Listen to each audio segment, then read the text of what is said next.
Enzo Recto, kalaban ang katiwalian at kasinungalingan, kakampi sa katotohanan at kabutihan. Yung discussion natin kasi ayaw naman nating magkaroon ng tensyon. Pero ito paalala lang sa iyo.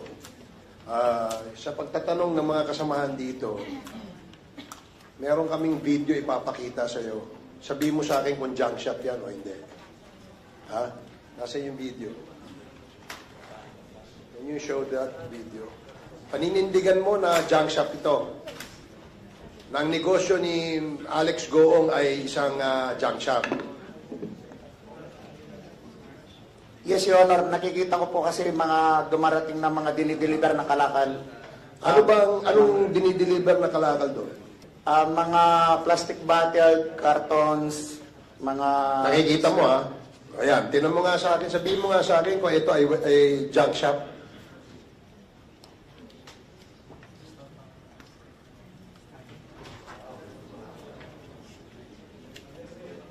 Walang kadumi-dumi.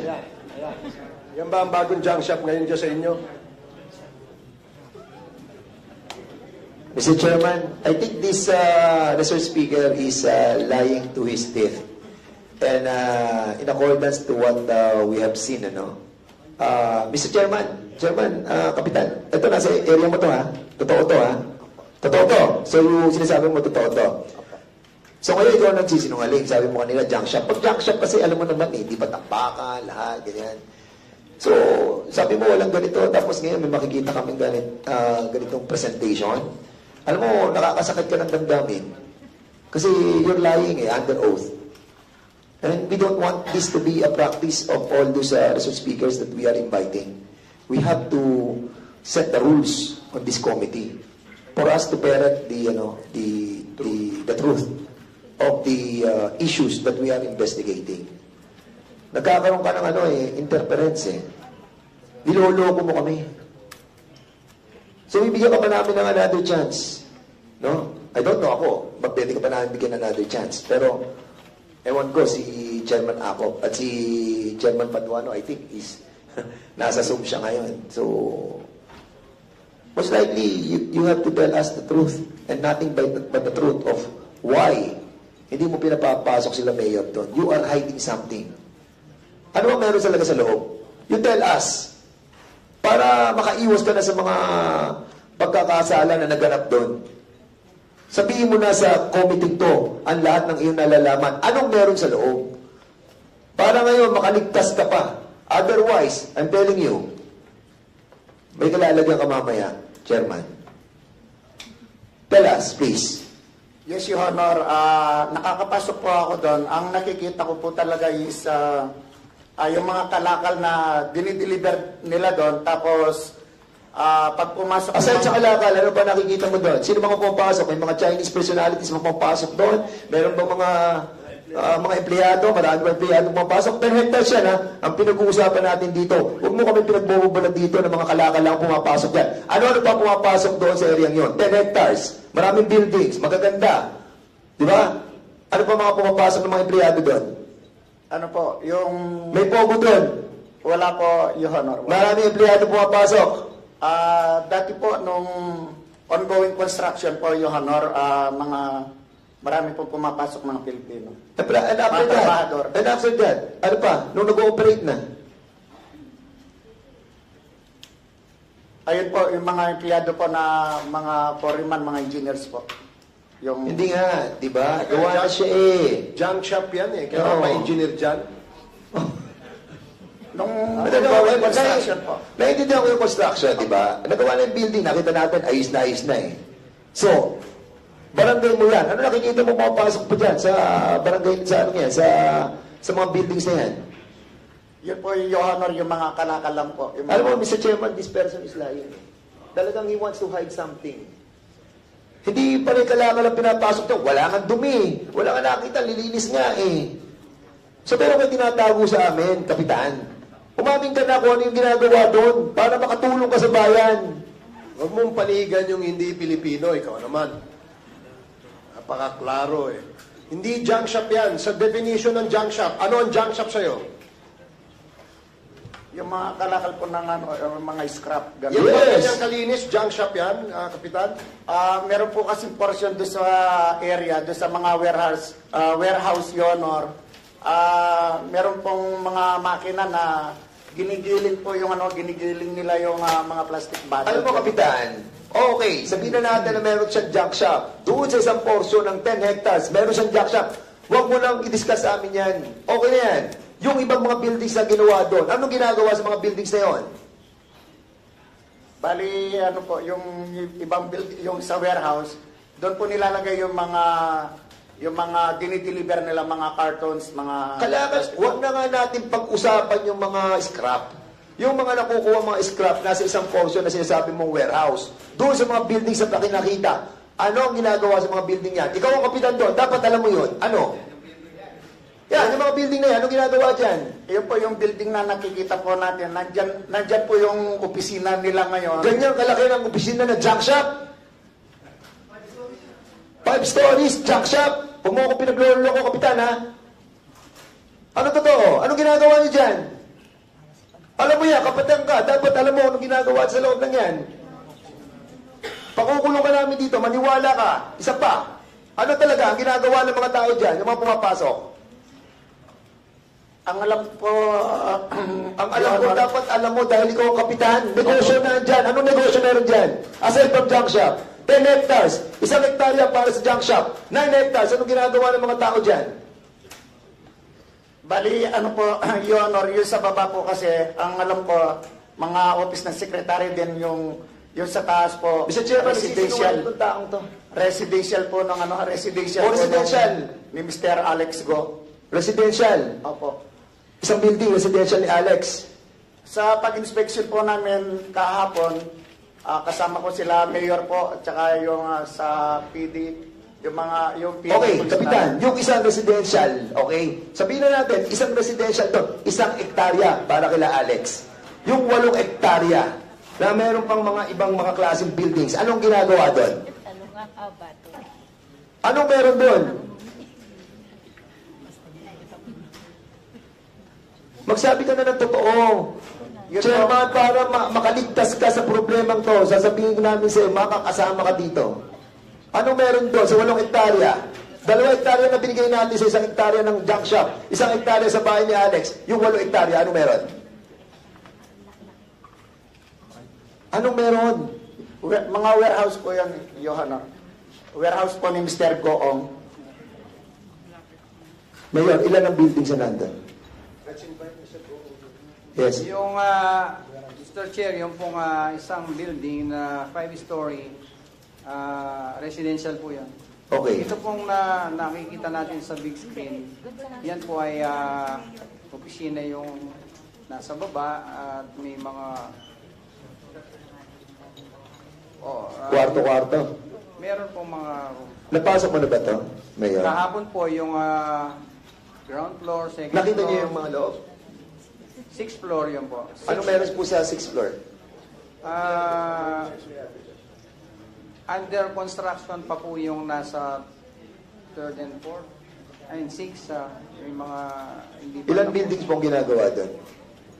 Yung sa nasa taas, nandito po yung municipal engineer ko, pero yung pong tapos dyan, sa 2, 3, yung kasi yung isa po, sabi ko sa municipal engineer na kailangan na sulatan mo sila para i-condemn yung isang building dahil tumagilid po.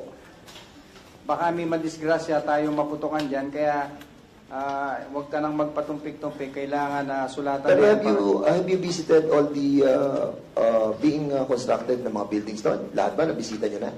Meron na po bang mga tapos? Ilan po bang buildings lahat ang pinag-uusapan Ito po natin? mga i-rise na to, nasa 6 and 7, 5, 1, 2, 3, tatlo po. At saka isang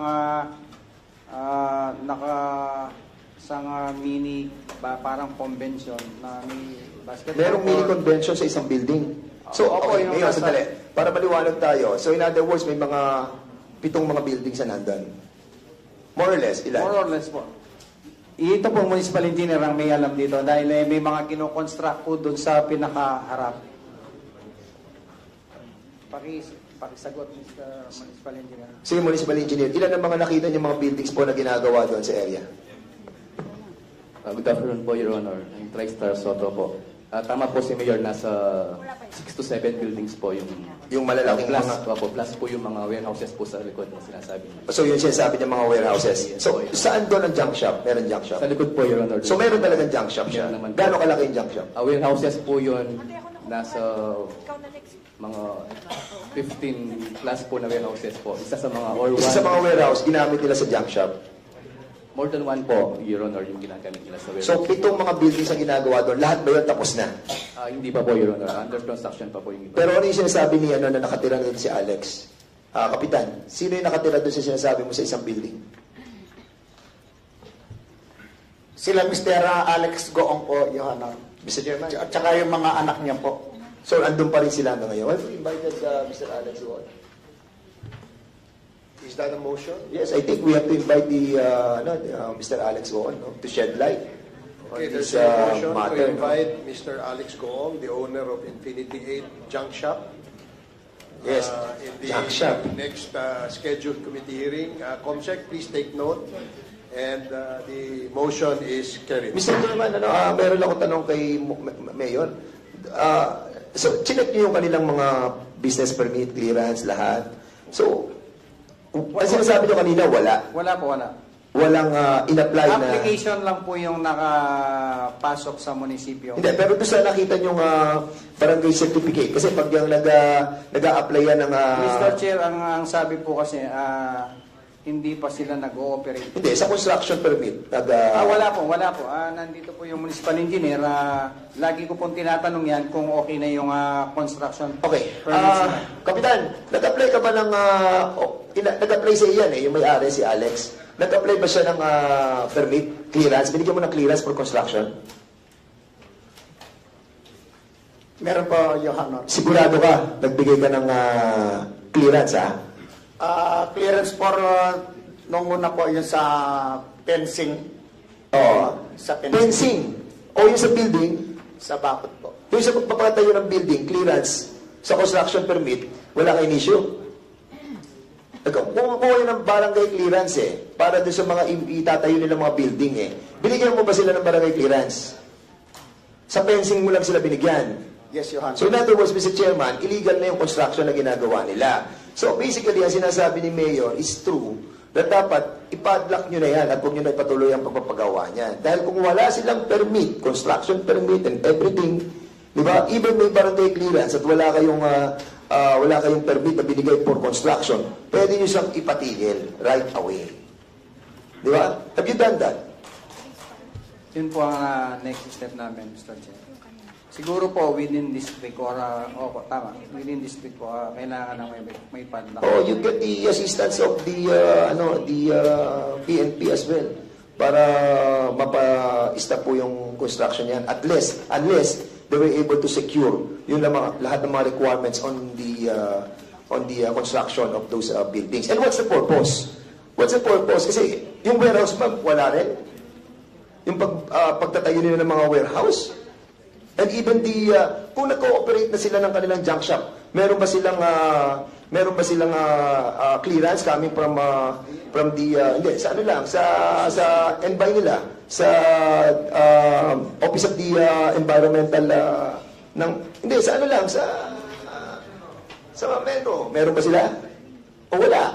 So illegal yung pagpapasok ng mga ng mga kalakal, hindi pwede yun. And even the warehouse, wala ring clearance, wala ring permits. Okay, sige, municipal engineer. Yung mga warehouses po, meron pong mga building permit. Lahat? Sa occupants. Yung pong mga Yung warehouses. building lang ang wala. Yung pong building permit, meron po yung iba, kaso hindi po nasunod yung plan. Kaya sinunatan namin ni Mayor, yung pong sinabi niya. Yung mga plan po. Variation lang yun Yes sa po, plan. yes po. You ask for the variation. Oo. Anyway, doon sa 7 building na sinasabi nila, ilan ba nang wala? Lahat? Hindi naman lahat, ilan? Mga 3 po yung nakapag-secure po ng building permit. Yung iba po, hindi po nag-secure po. Your Honor. Okay. Yun lang muna, Mr. Chairman. Tingin ko, Mr. Chair. hindi ko alam kung nalilito tong si Kapitan or talaga nagsisinungaling Pero basically, we need to really invite the owner. Yes, I agree with you, Congressman Fernandez. Thank you. Congressman Flores. Thank you, Mr. Chair. Engineer, so you said that there were 7 buildings, correct? 6 to 7 buildings. Ang status ng mga buildings ito, completed na lahat, hindi pa. For construction po yung iba, Your Honor. Yung iba po Ilan ang completed. for construction, ilan ang completed? Yung last time po namin nakapunta ni Mayor kahapon, alos dalawa po yung finish na, yung iba. Dalawa yung completed na. Opo. At yung iba, about 4 to Yes po, Your Honor. 3 are hindi pa. Opo. Yeah? So, example, building number 1 is yung residence. Opo, Your Honor. Example, let's just name it as building number 1. Ilang stories yun? May Yung building number 1 na sinasabi 5 ko, po. na residence. Ha? 5 po. 5 stories. Stories po. Residence lang, ha? Opo, yun. Yung building number 2, yung nakikita natin ngayon. Opo. Ilang stories yan? Nasa 7-story po. 7 stories. When you went inside, did you go inside yesterday? Yes po, Your Honor. Was it filled with employees or operating na ba? Wala Hindi pa. pa po, Your Honor. Hindi pa. Okay, so building number 3. Ano? 5. 5 stories din. Building number 4, Yun pong recreational. recreational. Yes. O, building number 5, Yung pong 3 building po or 2 building under construction. Ilang stories din? Back pa lang po. Ilang? Mga 2-story lang po. 2 stories. Now, sabi mong 6 or 7 buildings na yan, sabi mo 3 lang yung may building permits, correct? Yes po, Your 3 Honor. lang may building permits.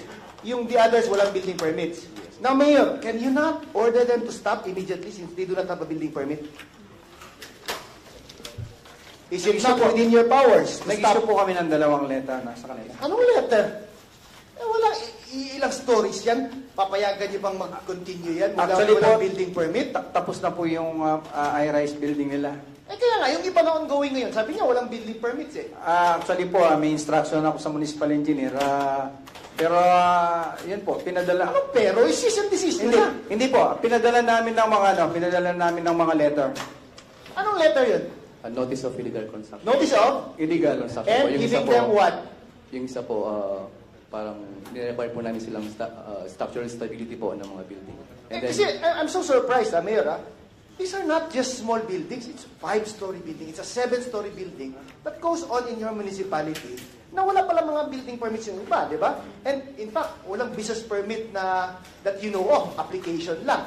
How could it get that far? Yan ang question ko eh. Similar with what's happening in other government agencies ngayon, di ba? Nakakakuha ng passport, nakakakuha ng birth certificate. How could it get that far na hindi nalalaman ng mga officers who are in the area? Yan ang question ko eh. It's mind-boggling eh. Paano nakakalusot yan? Or how did it get to that point? Di ba, mabulaga na naman tayo, pogo pala yan, or something like that, di ba? So it's, di ba, kung ako, Mayor, let them stop immediately. For as long as wala pa silang business permit, let them stop. Kung walang building permit, let them stop. Sorry po sa ginawa naming aksyon na yan, pero previous administration po kasi naging pero ngayon po bukas din po mag-i-issue kami ng closure. Thank you, Mr. Sorry Chair. po. Thank you, Congressman Flores. So, bukas na bukas, pwede mo nang sabihan siguro si Mr. Alex Goong. So, maliwanag pa sa sikat ng araw na ang records ng munisipyo ay wala hong permit. Dapat to, nasabihan nyo si Mr. Alex Goong. So, saan na ba tayo? Okay. Before that, before I recognize you, Congressman Fernandez, just allow me to ask a few questions dito dito sa SEC. Kasi importante rin, no, na-establish naman natin na yung Empire 999 who owns the warehouse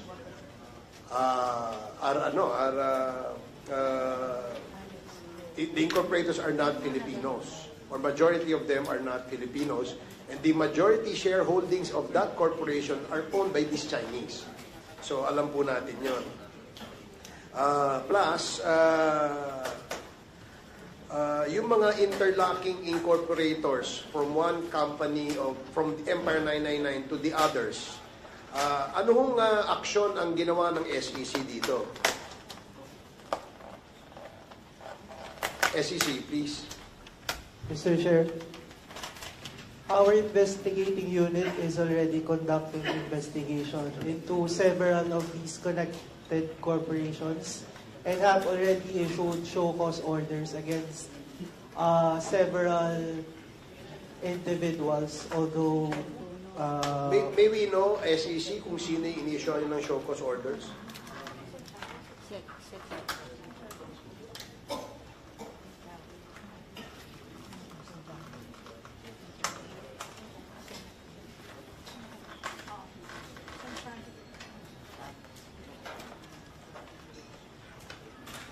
And the question also, how do you monitor if the corporation is an active corporation? Kapag meron silang GIS every year, active, ibig sabihin nun, active na yun?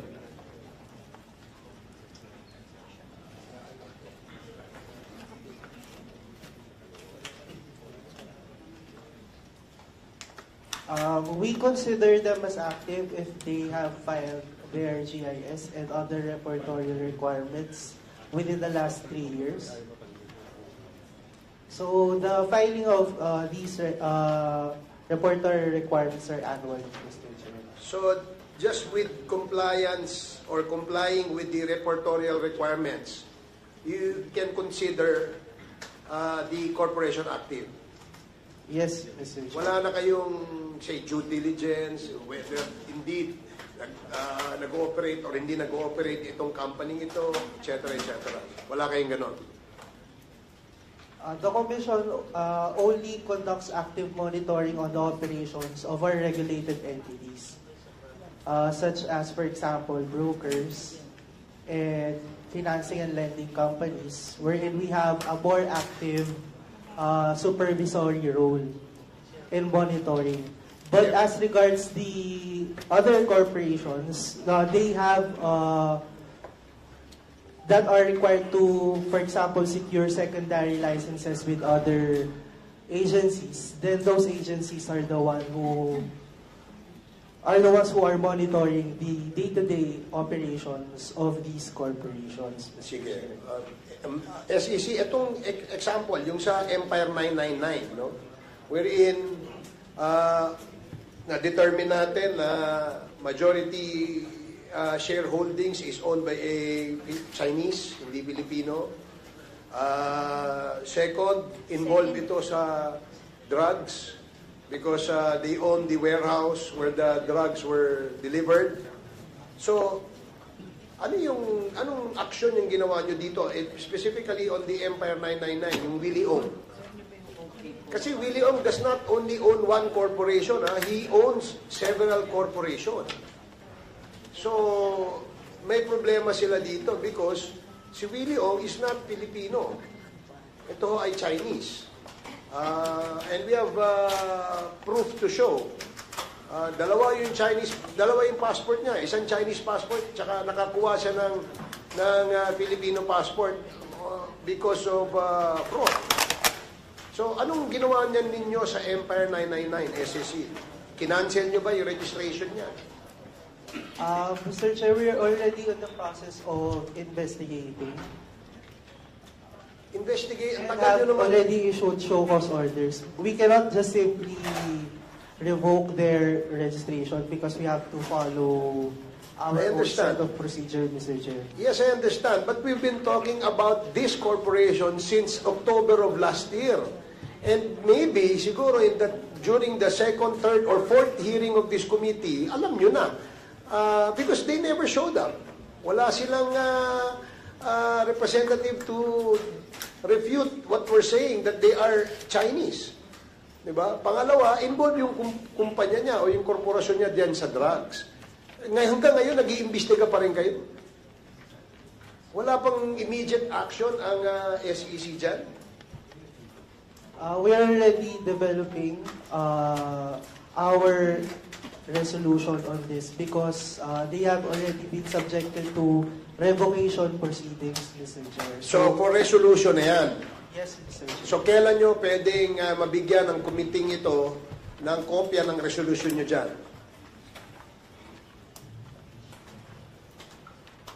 We estimate a 2-week period, Mr. Chair. 2 weeks. Sige, we'll give you that leeway. May hulanong salita na ang ibig sabihin dito ay ang pagkakaisa. Bunyog Party List. Halika na, Bunyog Party List ka na. Halika na, Bunyog Party List ka na. Sa susunod, ang atinang suportahan, Bunyog Party List, nagtataguyod ng katotohanan, lumalaban para sa bayan.